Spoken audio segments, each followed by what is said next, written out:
BNP নেতারা বারংবার এবারের নির্বাচনকে একদিকে অত্যন্ত কঠিন বলছেন, অন্যদিকে সর্বোচ্চ আসনে জিতে আসার কৌশল নিচ্ছে।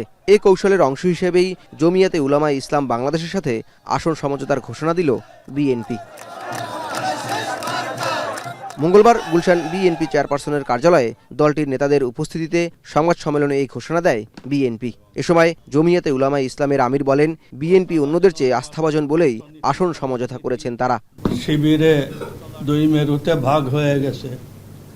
আমরা এই দেশের পরিচালনার ব্যাপারে দেশ ও জাতির কল্যাণে আমাদের কাছে জাতীয়তাবাদী দলই অন্য দলের চাইতে বেশি আস্থাভাজন। জমিয়াতে উলামায়ে ইসলামকে নীলফামারী 1, নারায়ণগঞ্জ 4, সিলেট 5 ও ব্রাহ্মণবাড়িয়া 2 আসন ছাড় দিয়েছে বিএনপি। খেজুরগাছ প্রতীকে ভোট করবে দলটি। এর মধ্যে ব্রাহ্মণবাড়িয়া 2 আসনে বিএনপির মনোনয়ন দৌড়ে ছিলেন পরিচিত মুখ রুমিন ফারহানা। এ সময় বিএনপি মহাসচিব বলেন, অন্তর্বর্তী সরকারের ব্যর্থতায় আইন শৃঙ্খলা পরিস্থিতির অবনতি ঘটেছে। সরকার নির্বাচিত পার্লামেন্ট আমাদের দেশকে, আমাদের জাতিকে সঠিক পথে এগিয়ে নিয়ে যাবে, এই প্রত্যাশা আমরা সবাই করছি। কিন্তু এর মধ্যেই দেখা যাচ্ছে যে কিছু সংখ্যক ব্যক্তি মহল তারা এই ট্রানজিশনাল যে প্রসেস এটাকে বাধাগ্রস্ত করার জন্য ভয়ঙ্করভাবে চক্রান্ত করছে।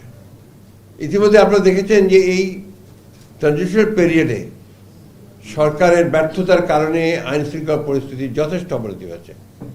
আমাদের প্রত্যাশা ছিল যে প্রফেসর ইউনূসের যে সরকার, সেই সরকার অন্তত এই কয়েকটা মাস তারা তাদের যোগ্যতার পরিচয় দেবেন এবং আর বিএনপির স্থায়ী কমিটির সদস্য সালাউদ্দিন আহমদ বলেন, ক্ষমতায় গেলে কুরআন সুন্নাহ বিরোধী কোনো আইন করবে না তাদের দল। সংবিধানের প্রস্তাবনায় মহান আল্লাহর উপর আস্থা এবং বিশ্বাস পুনঃস্থাপন করব, যেটা শহীদ রাষ্ট্রপতি জিয়াউর রহমান ৫ম সংশোধনের মাধ্যমে অন্তর্ভুক্ত করেছিলেন, এবং কোরআন সুন্নাহ বিরোধী কোনো আইন আমরা করব না, সেটা আমরা অনেক আগেই।